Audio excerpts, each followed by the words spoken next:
Olá, tudo bem? Eu sou Regiane e vim aqui conversar um pouquinho com vocês sobre o projeto de construção do Chá das 5, o espetáculo.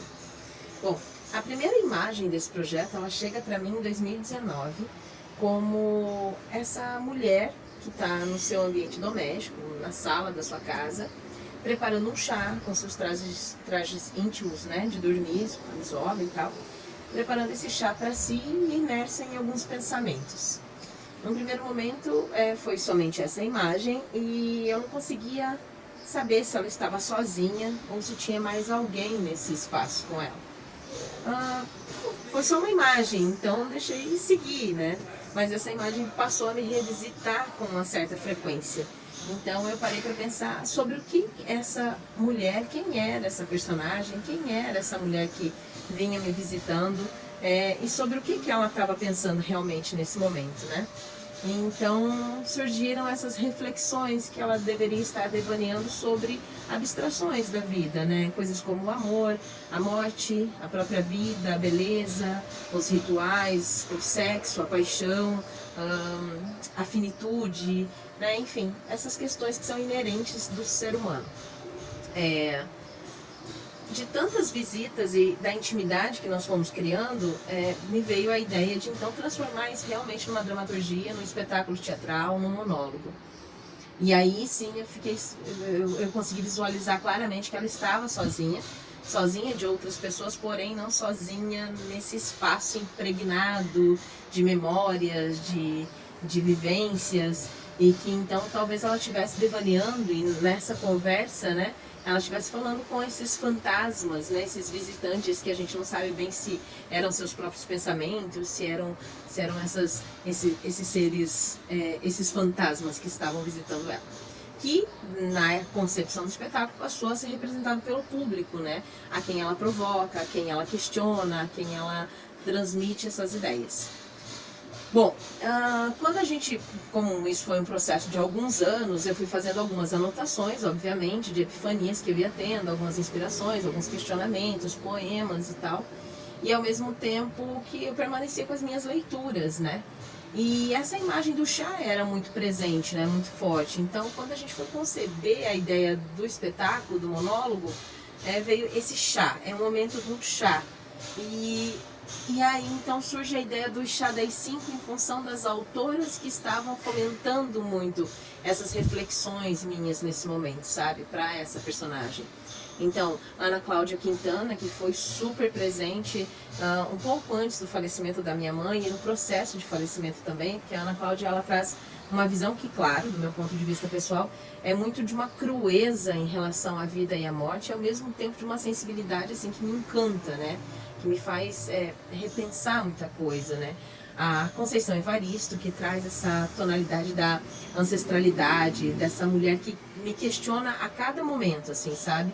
Tudo que ela traz me faz questionar as coisas que eu penso, os meus valores, como eu me posiciono diante da sociedade, né? De toda essa... Porque ela tem isso, dessa resiliência, dessa transformação de mundo e dessa ancestralidade que ela carrega consigo, né? A Hilda Hilst, que é um furacão, né? É uma mulher que parece que me espreme até me tirar dali de dentro e me confrontar com muitas coisas íntimas minhas. A Fernanda Young, que parece uma amiga próxima, né? E que, claro, novamente, do meu ponto de vista, me traz uma sensação de desajuste, sabe? Desajuste social, emocional, porém muito criativo e muito provocador, né? E a Lucilena Galvão, né, que traz para uma linguagem tão próxima do dia a dia e tão acessível ideias filosóficas que já me motivam, me questionam desde que eu tive contato com elas lá atrás, quando eu estava fazendo faculdade de artes cênicas, né, na disciplina de filosofia, e dali para frente um mundo novo se abriu. Então, juntando essas 5 autoras principais, né, compiladas nas reflexões e provocações dessa personagem, surge a ideia do monólogo Chá das 5. E aí a gente começa a trabalhar nesse projeto. Só que o meu processo de criação, normalmente ele acontece pelo viés corporal, né? Eu vou para a cena, eu vou para o corpo, eu vou para essa experimentação, e aí as epifanias vão vindo, e eu vou anotando, e eu vou construindo, até que você tenha um roteiro, né, desenvolvido, mas muito a partir da fisicalidade. E quando veio a ideia de criar essa dramaturgia por esse outro viés, para mim foi um caminho completamente novo. Eu já criei outras, já escrevi outras dramaturgias, mas por esse caminho de criação. Eu nunca tinha parado para sentar e escrever uma dramaturgia sem ser esse viés. Então foi um grande desafio para mim. Foi quando eu fui revisitar alguns livros, quando eu fui ver novamente algumas palestras, e buscar esse compilado de coisas que eu fui escrevendo e anotando ao longo desses anos, né, esses poemas e essas ideias às vezes meio soltas, e tentando organizar isso, né, por temas, organizar isso por lugares e construir esse fio narrativo que criasse, né, essa sequência, esse caminho, essa trajetória da dramaturgia. E é claro que não é, obviamente, de uma forma tradicional, porque não é o caso, mas para mim, a concepção pessoal, ele ficou dividido bem em 3 atos e um ato final, sabe? O chá, o ritual do chá e a beleza, que é quando eu falo muito sobre essa questão do que é muito inerente do ser humano, né?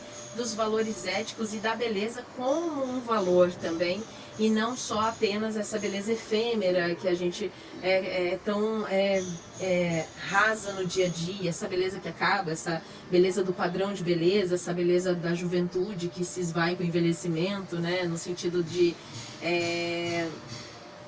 dessa beleza efêmera que a sociedade traz. É uma beleza que eu falo sobre o valor mesmo, ela enquanto um valor humano, a beleza das ideias, a beleza dos valores éticos, a beleza do que é eterno, né? A beleza de cada momento da sua vida, a beleza da dor, a beleza do sofrimento, a beleza da morte, né?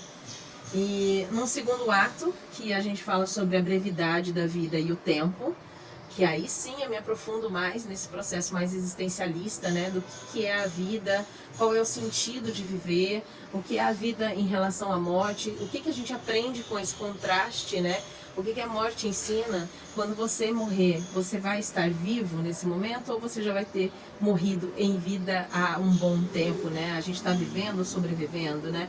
Então eu trago esses questionamentos nessa segunda etapa da dramaturgia.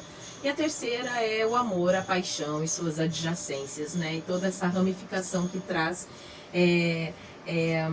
essa questão da paixão, quando a gente se apaixona por um projeto, quando a gente se apaixona por uma ideia, quando a gente se apaixona por alguém ou alguma coisa. E qual que é essa linha? O que é o amor? Até onde vai a profundidade do amor, né? Como que é esse amor que abre mão, esse amor que deixa ir, né? Esse amor que é incondicional, né? Em detrimento dessa ideia de amor condicional.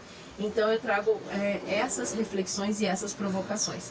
E um ato final, onde a gente compila todas essas ideias e não traz uma conclusão para isso, mas traz novos questionamentos para isso, para que cada pessoa que tenha contato, né, com esse texto, assim como eu, ao longo desses anos fui mudando, fui amadurecendo e tendo outras ideias a respeito das mesmas reflexões, dos mesmos temas, para que as pessoas também tenham essa liberdade, né, de saírem maturando, saírem questionando, mastigando as ideias, mas não necessariamente com uma ideia pronta, conclusiva. Bom, para a construção do processo foi isso, né? E aí eu entro num momento de muita insegurança na apresentação, né? Porque fazia parte, né, da nossa contrapartida fazer essa apresentação da leitura dramática desse texto, que entrou na programação do FECONTE, né, do 7º FECONTE, que é o Festival de Contação de Histórias, que a gente realiza aqui em Balneário Camboriú todos os anos. E aí a gente encaixou essa leitura dramática na programação de abertura do festival. Então, no primeiro dia de festival, ela encerraria esse primeiro dia de festival com a leitura e depois um bate-papo com o público presente. Bom, eu fiquei bastante insegura, porque como eu nunca tinha feito esse processo criativo, eu fiquei com muito receio de que essas ideias estivessem muito claras para mim, porém que não estivessem comunicando com o público, que não atingisse o público de alguma forma. Que o que eu falasse fosse um monte de palavras vazias, soltas no ar e que não fizesse sentido nenhum, né? Assim, fiquei com muito receio sobre isso, assim. E também tinha feito alguns ensaios em casa e vi que o texto tinha ficado muito mais extenso do que eu havia programado no primeiro momento, né? Uns 15 minutos antes de entrar em cena, eu olhei pra mim mesma e falei, poxa, mas faz 30 anos que a gente faz isso, né? Que medo é esse? Que insegurança é essa agora, né? O que pode acontecer de pior? O público ir embora, né? Não ficar ninguém, de tão ruim que ficou isso, né? Mas vai lá e vamos fazer, né?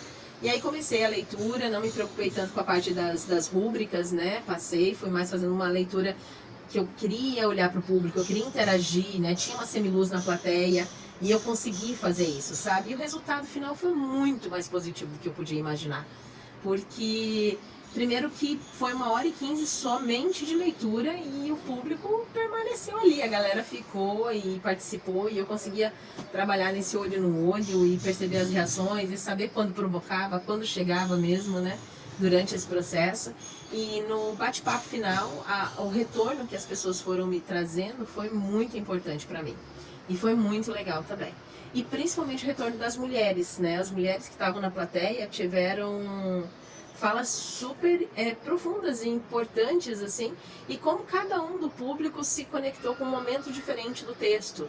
Alguns se conectaram mais com a parte que eu falava sobre a infância, outros sobre o ato de envelhecer, outros sobre a vida, sobre a morte, e como isso foi importante, assim, né? E eu falo, no começo desse projeto, eu estava muito lidando com a morte da minha mãe, com algumas perdas que eu tinha tido também, o que deu um tom um pouco autoficcional para esse trabalho, né? E nesse bate-papo final, nesse último dia, eu tinha 2 irmãs minhas na plateia que me trouxeram retornos super positivos que eu ainda, né, sendo da família, ainda não tinha tido da parte delas, o que foi muito legal, porque são mulheres que também vivenciaram muitas das coisas que eu vivenciei, né? E que trazidas ali pro palco ficava muito nessa ideia de é sobre isso, não é? Sabe? E foi muito legal esse retorno, assim, essas reflexões que o público fez a partir da comunicação do espetáculo. Ao longo dos próximos 4 dias eu permaneci no teatro durante a programação do FECONTE e as pessoas continuavam me dando retorno, não deu tempo de falar no dia, mas eu queria te dizer isso e isso. E aí veio então a proposta, né, a ideia de por que você não transforma isso num livro? Poxa, ia ficar legal se fosse um livro. E eu pensei, bom, quando for pra cena realmente, né, quando for pro monólogo, pra construção desse espetáculo em cena, eu vou precisar enxugar esse texto e rever essa dramaturgia. Então, por que eu também não olho para esse texto de um outro ponto de vista e transformo realmente num livro? Então, agora a gente tem uma bifurcação desse projeto. A ideia de construir realmente a dramaturgia e colocar para a cena, para a ação cênica no teatro, e a proposta possível, a possibilidade de transformá-lo realmente num romance, num livro, né, na literatura, e publicar esse texto de uma outra maneira que não dramatúrgica, assim. Então ele se dividiu em mais 2 possibilidades e potencialidades, assim. Eu fiquei muito feliz com o retorno que eu tive, fiquei muito feliz de conseguir superar esse desafio, de construir esse projeto até o final. E só posso agradecer à Fundação Cultural, através da LPG, e de todas essas outras leis de incentivo que dão acesso para o público, né, à cultura e a outros projetos incríveis que são feitos e a nós, artistas, né, a possibilidade de realizar nossos sonhos, nossos projetos, trazer essa criatividade, trazer essa fomentação que é tão importante, tão sine qua non para a nossa vida, né? Então é isso. E também agradecer a minha equipe, ao meu produtor, o David Kevitz, que teve durante esses anos todos comigo, né, trabalhando, fomentando, ao Manuel Fabrício, né, que muito provavelmente será o diretor do espetáculo quando isso se tornar realmente um monólogo, a Marcela e outras atrizes e musicistas e amigas com quem eu fui dividindo a maturidade, né, o desenvolvimento dessa ideia e desse projeto. Então, só posso agradecer a todos e a todas, né, especialmente a todas. E a todas as que vieram antes também, que possibilitaram, né, tantas reflexões e tanta coisa já que desenvolveu e que aconteceu no nosso caminho, né? Enquanto ser humano, enquanto mulher nesse mundo, assim. E é isso. E agora eu quero agradecer novamente, agradecer você que ficou até agora para ouvir um pouco mais sobre esse projeto e deixar vocês um pouquinho com uns trechos da leitura do Chá das 5, o espetáculo. Leitura dramatizada, feita no dia 8 de setembro, durante a programação do Festival de Contação de Histórias aqui de Balneário Camboriú. Muito obrigada. Até logo. Boa noite a todos. Sejam todos bem-vindos.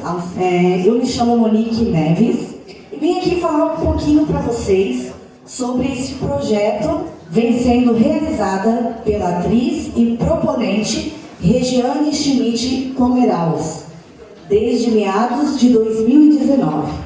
Após o falecimento de sua mãe, enquanto ainda vivia o luto dessa perda, ideias, reflexões e questionamentos sobre a abstração da vida, como o amor, a beleza, a liberdade, o tempo, a morte, a própria vida, fomentou temas para a realização de um espetáculo teatral.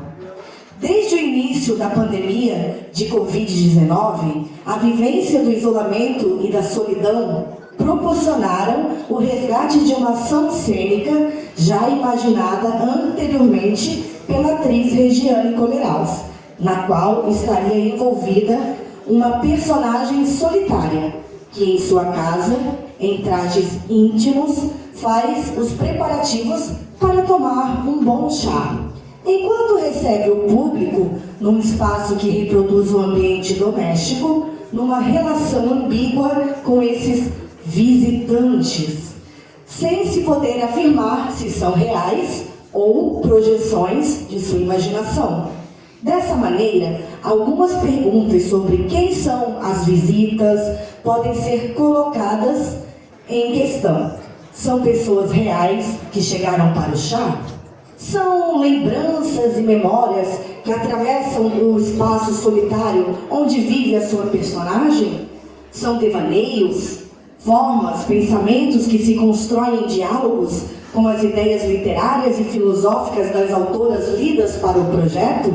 São ações, performances da vida cotidiana que se repetem na busca por sentido, por criar encontros e preencher vazios deixados por perguntas profundas sobre a razão de existirmos? Dentro deste contexto que Chá das 5 foi concebido e que hoje iremos fazer uma leitura dramática do texto escrito pela atriz Regiane Komeraus. Este projeto ele só é possível graças ao patrocínio da Lei Paulo Gustavo, de Santa Catarina, por meio da Fundação Catarinense, Governo do Estado de Santa Catarina, Governo Federal e Ministério da Cultura. E este projeto também prevê acessibilidade em Libras, e hoje nós estaremos recebendo aqui ao palco a intérprete Alessandra, que irá traduzir para vocês. Então, com vocês, leitura dramatizada do Chá das 5.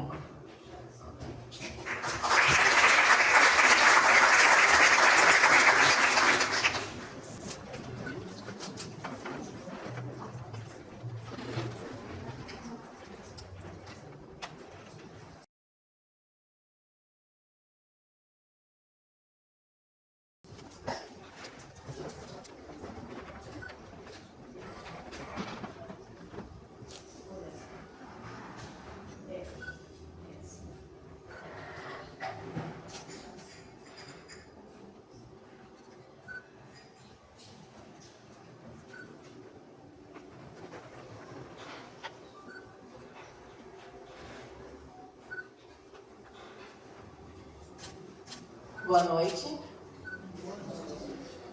Chá das 5. O ritual do chá e a beleza. Indicação cênica. Preparando o chá. Uma sala acolhedora, com iluminação moderada, amarelada e suave. No centro, uma pequena mesa com um serviço de chá. Uma mulher vestida com roupas íntimas e um roupão leve prepara o chá com movimentos ritualizados, imersa em seus pensamentos, devaneios sobre a vida, suas lembranças, reflexões e sonhos.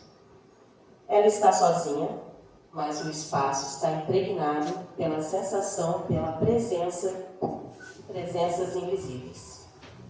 Talvez imaginárias, talvez memórias, e assim estabelece uma relação ambígua com os visitantes, representados pelo público, sem que se possa afirmar se são reais ou projeções da sua imaginação.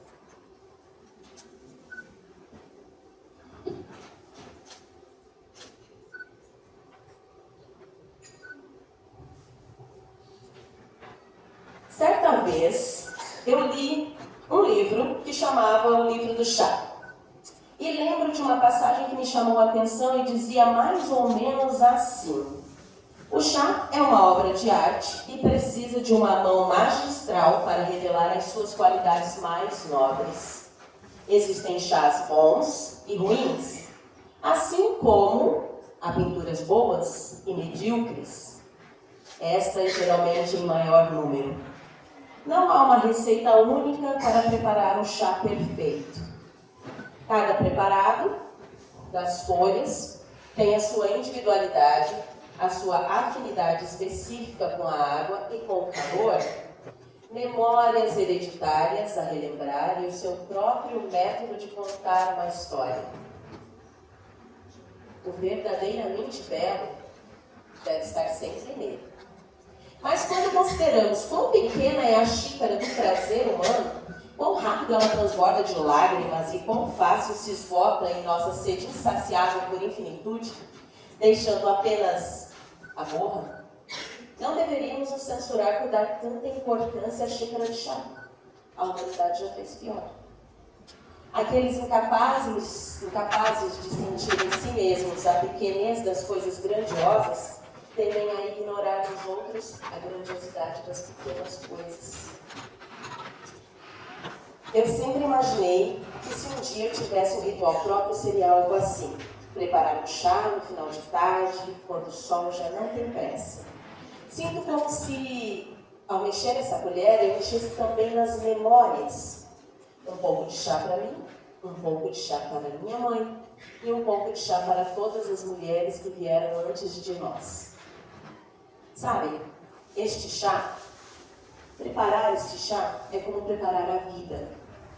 Há que se ter paciência, há que se esperar o momento certo e há que se saborear cada instante. Há coisas que contêm um significado tão profundo para a gente, mas que, se colocado em palavras ou trazidos à razão, parecem não ter sentido. E é aí que a poesia nos salva, a beleza nos salva, porque a beleza em forma de arte não define nada. Ela não descreve ipsis literis, ela sugere, ela toca suavemente a realidade. Ela toca e se desfaz como uma neblina, suave, breve, voa para longe, cheia de possibilidades e com um quê de sublime, como um beija-flor. A beleza nos eleva a patamares superiores e eu acredito que ela está vinculada a valores humanos muito mais profundos. Aqueles que sobrevivem ao tempo, que nos emocionam quando diante da sua grandeza. Quem de nós não se sente tocado diante de algo nobre, justo, honesto e bom? Quando você realmente está diante de algo belo, você não deseja possuir, apenas aprecia e se entrega à fruição do momento. Como eu poderia prender um pássaro em uma gaiola? Seu canto, a beleza das suas penas, suas cores, a liberdade de alçar voos e até mesmo a crueza da luta diária por sobrevivência. Como eu poderia cercear o direito do pássaro a se exercer pássaro? Como eu poderia cercear o direito de um ser humano em viver as suas experiências? Como eu poderia achar que sou sua dona? E como alguém poderia achar ser dono da minha alma? Para mim, a felicidade é sinônimo de liberdade. Ainda que a liberdade, como a conhecemos, seja assim bastante questionada. Todavia, até onde eu me sinto livre, ou sobre as ideias ou ações que posso escolher dentro da minha limitação humana, ainda assim, a minha possível pseudo-liberdade é inegociável. Mas a liberdade nunca anda sozinha.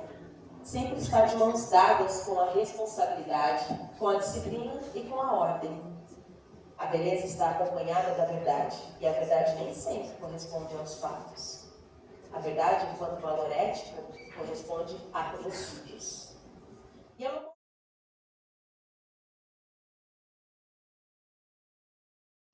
E nós, frágeis humanos, podemos experimentar então um quê de sublime, de extraordinário.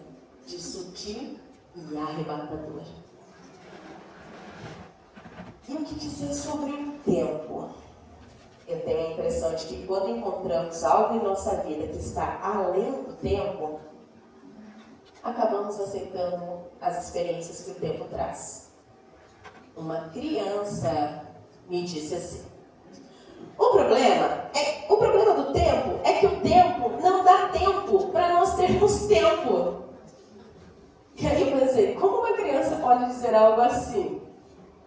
E isso me faz pensar na juventude o quanto ela passa rápido. Como somos apaixonados e cheios de energia de transformação, cheios de ideias e sonhos e um vigor na alma, mas normalmente sem muita sabedoria e com impulsividade de sobra, né? E isso não é uma crítica, é longe de mim.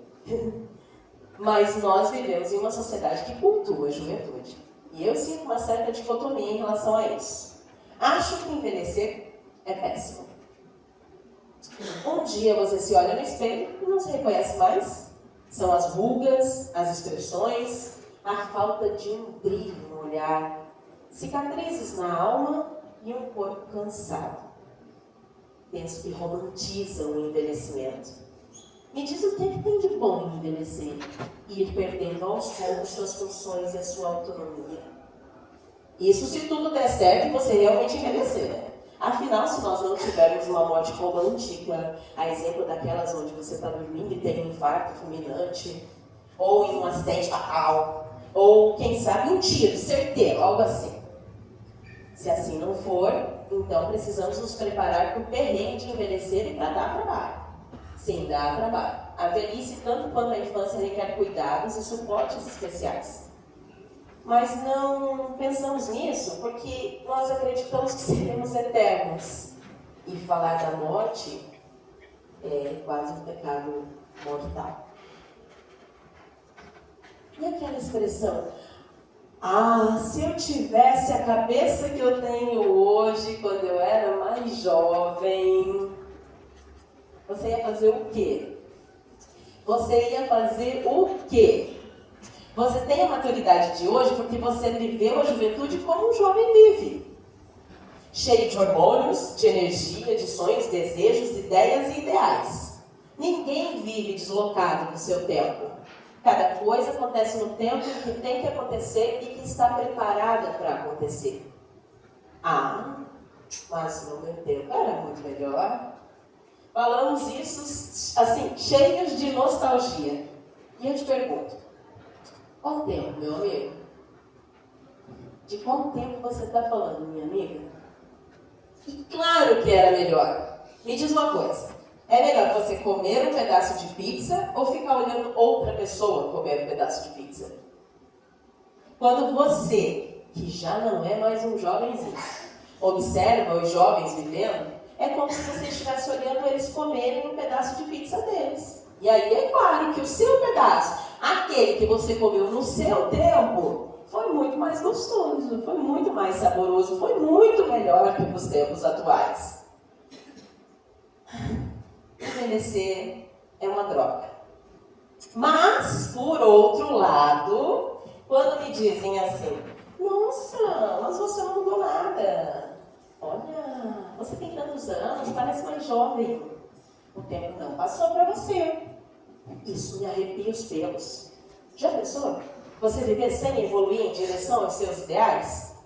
Já pensou ficar parada no tempo, sendo a mesma pessoa que eu fui há anos, revivendo e recriando tantos momentos dos quais eu não me orgulho e nem um pouco? Ui, credo.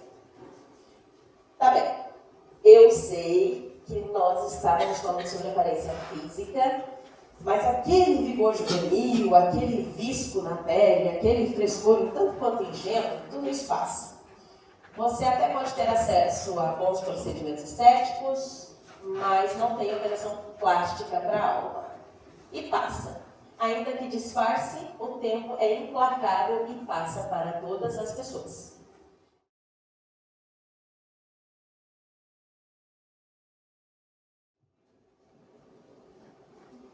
Quando o amor vos chamar, segui-o, ainda que seus caminhos sejam árduos e íngremes. E quando suas asas vos envolverem, entregai-vos a Ele. Ainda que a espada escondida sob as suas penas possa ferir-vos.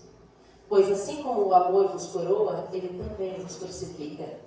Assim como Ele é para o vosso crescimento, Ele também é para a vossa poda. O amor não possui outro desejo senão o de cumprir-se. Cantai e dançai juntos, e sede alegres, mas deixai que cada um de vós esteja sozinho, assim como as cordas da lira são separadas e, no entanto, vibram na mesma harmonia. É o Khalil Gibran que falou isso. Mas assim é o amor para mim também. Talvez para alguns eu esteja mesmo me tornando uma velha sentimental. Mas para mim, penso que agora sei na prática o que eu sempre soube na teoria. E não é preciso um amor romântico para você viver de amor. Nem para viver o amor, nem para ser amor. A vida é uma dança entre o amor e a dor. É bela em sua complexidade e cada momento de amor, cada gesto de coragem nos faz mais humanos, mais vivos. E o meu coração tornou-se capaz de todas as formas de amor. Um amor livre, que não prende nada nem ninguém, que deixa ir, mas que deixa ficar também. Um amor inteiro. Eu te amo. E por te amar, entendo que a nossa convivência nessa vida não parece possível. Queria estar, tocar, chegar, abraçar. Mas por tanto te amar, respeito sua ausência, a sua indecência. Eu te amo. E para sempre eu vou te amar. Acho penoso perder essa vida sem compartilhar e sem juntos contemplar. Mas por tanto te amar, só me resta respeitar. Sei que me ama, mas talvez não possa suportar. No dia em que você se for, ou no dia em que eu me for, ainda assim eu vou te amar. Eu não creio em reencarnação, mas espero reencarnar, para poder ter uma nova chance de te amar. E quem sabe, por um golpe do destino, me amas também. E esse não é um poema de amor romântico, é um poema de amor fraternal, transcendental, incondicional. O amor romântico, ele faz concessões, acordos. Eu te amo se, mas caso se, não te amarei mais. Já o amor inteiro não faz concessões e nem se limita às relações. Você pode amar incondicionalmente, independente de quem ou o que o recebe. É uma dádiva, é uma expansão. E esse amor, quando não correspondido, não causa dor. Ele liberta, ele completa por si só, ele preenche. Não é mimado, não cria condições, apenas existe e se exerce. E é uma força poderosíssima.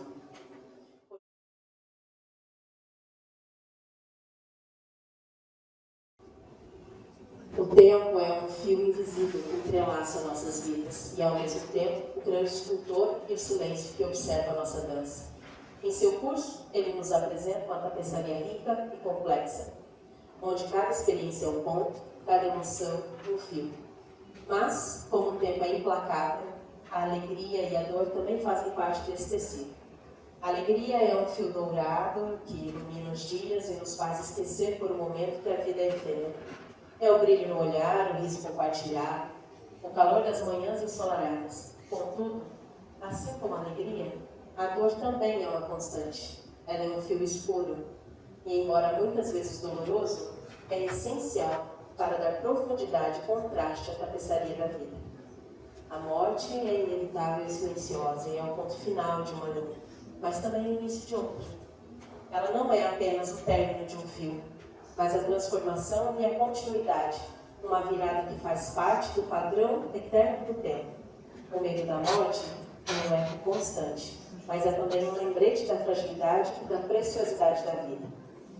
O desejo, por sua vez, é um impulso que nos move, que nos faz sonhar e buscar novos padrões para o nosso tecido. É um anseio por mais e a aspiração que nos faz alcançar estrelas e buscar o que está além do horizonte. A vida, com as suas alegrias e tristezas, suas paixões e desejos, é uma tapeçaria em constante evolução. Como cada momento é um conto, cada escolha é um entrelaçamento que constrói a nossa história pessoal. E ao olharmos para trás, vemos o quanto os fios do tempo, do amor, da dor e do desejo se entrelaçam, formando um único, intrincado todo. No final, o tempo é um grande tecelão que nos faz refletir sobre o que é verdadeiramente importante.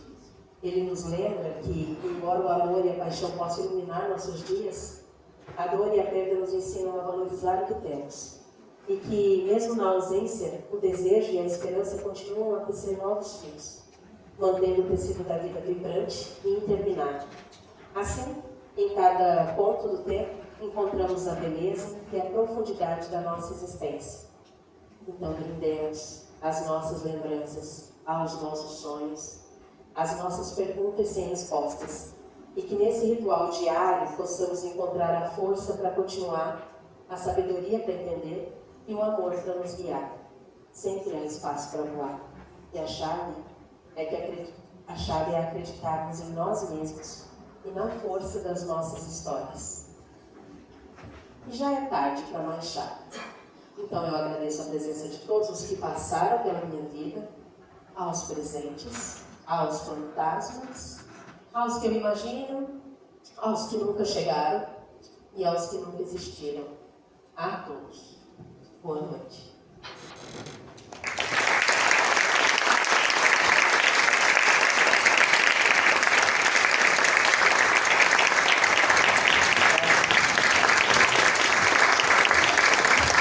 Gratidão, Regina.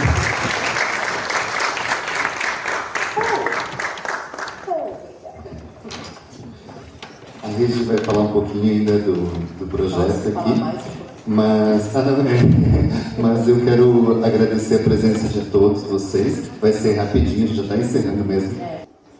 Bom, é o seguinte, esse projeto que a gente está desenvolvendo já há algum tempo, né, há alguns anos, mas foram compilados de textos que eu fui escrevendo ao longo desse tempo, e aí organizei, né, quando a gente conseguiu fazer, quando ele passou na Lei Paulo Gustavo, agora, da Fundação Cultural Catarinense, né, aí a gente executou ele dessa forma. E foi um processo árduo, né, para construir esse texto.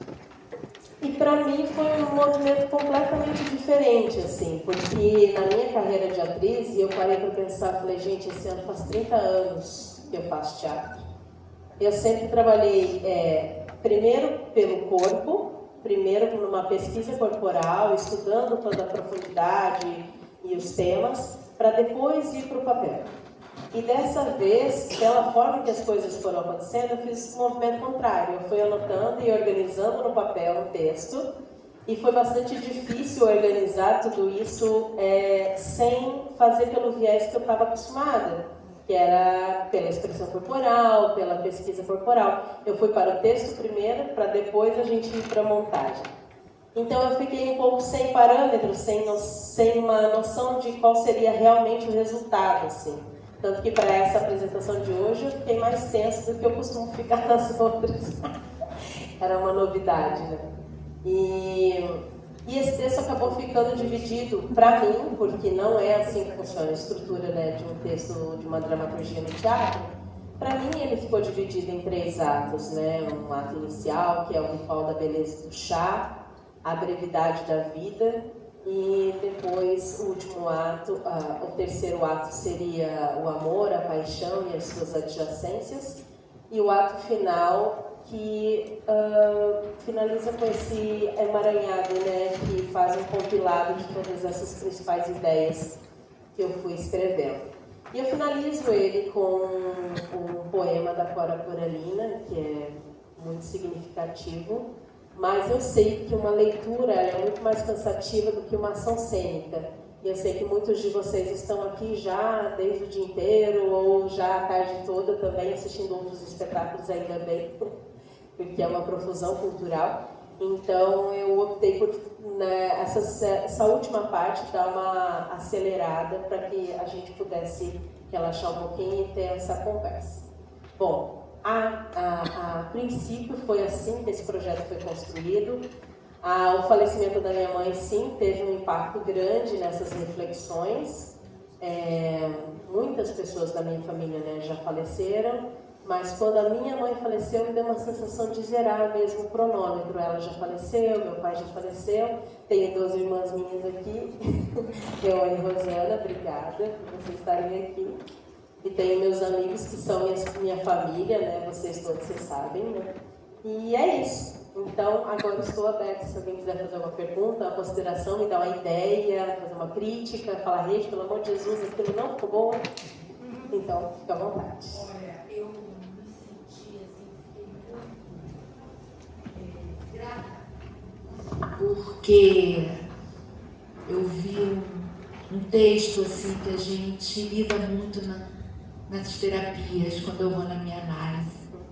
E aí eu me reportei, né, a vários momentos da minha infância e também na adolescência e agora na minha terceira idade. E isso é muito bom. Eu quis várias vezes, eu tenho hora e eu não conseguia levantar e eu tenho que ir até o final, e obrigada. Foi um grande presente. Nossa, muito obrigada, eu que agradeço. Agradeço de verdade. E mais outra pessoa. Também tenho que falar. Tá bom, parabéns.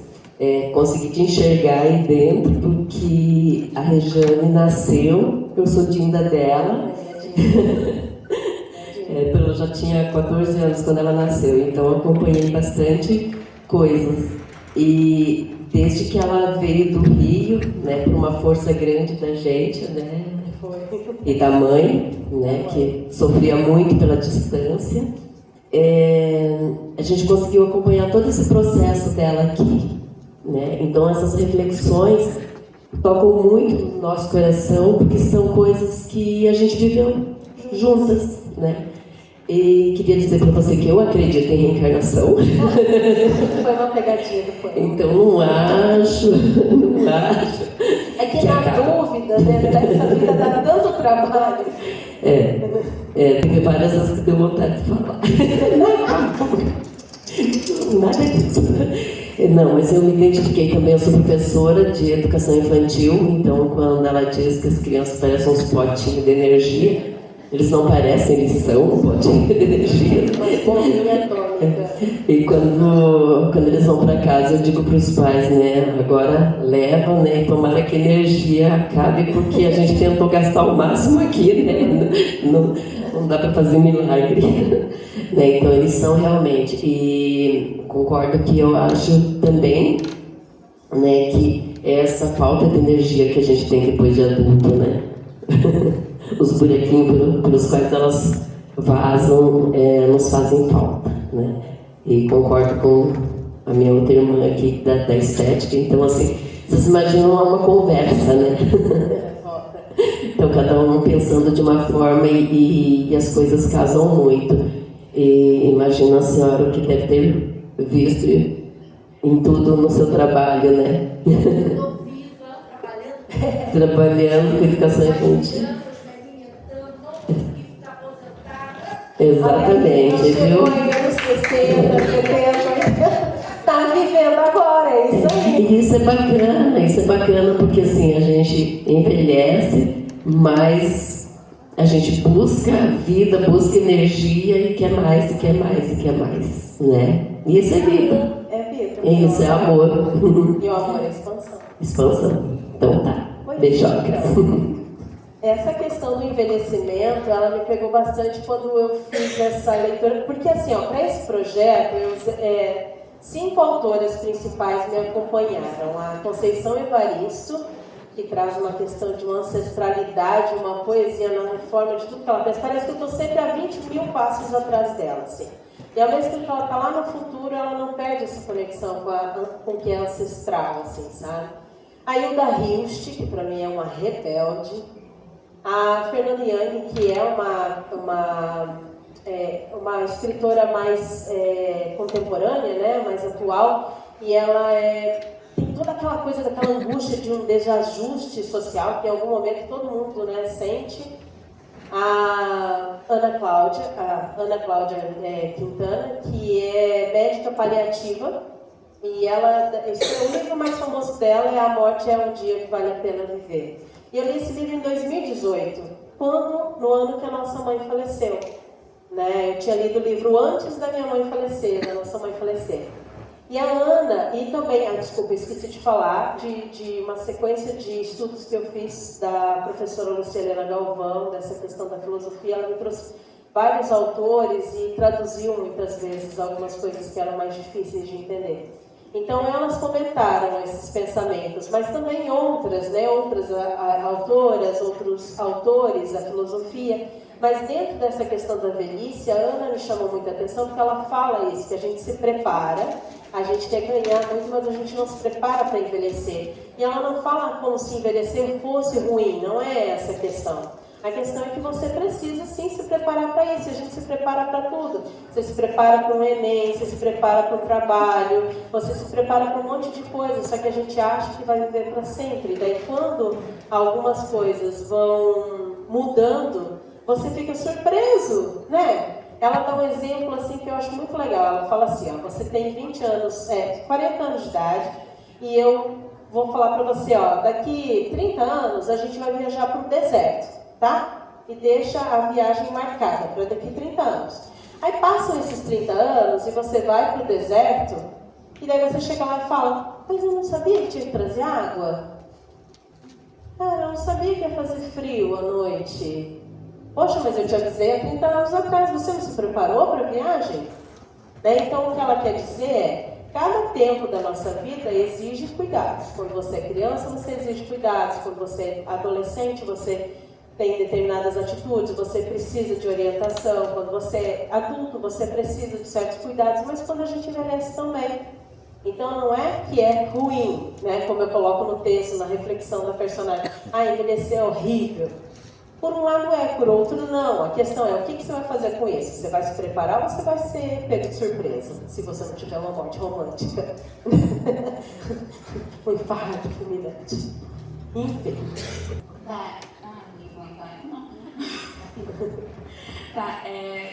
Eu fui aluna da professora Regi no teatro, no Projeto Oficinas. Eu vim aqui mais para prestigiar a professora, para lembrar os momentos, para dar um abraço, dar um oi. Queria primeiro parabenizar, porque você continua sendo uma pessoa muito inspiradora, uma pessoa muito marcante. E tudo bem, professor. É uma pessoa muito marcante. Eu não lembro se eu já te falei isso antes, mas na minha trajetória da educação agora, na faculdade, você é uma pessoa que continua me inspirando. Várias das suas falas, vários dos teus esquemas propostos para fazer atividade em aula ainda me inspiram para pensar várias alegorias também. Eu achei legal vir aqui fazer você ficar envergonhada para falar assim de todo mundo. Conhece, né? Conhece. E é isso, parabéns, seu trabalho continua sendo incrível, maravilhoso e inspirador. Obrigada, professora.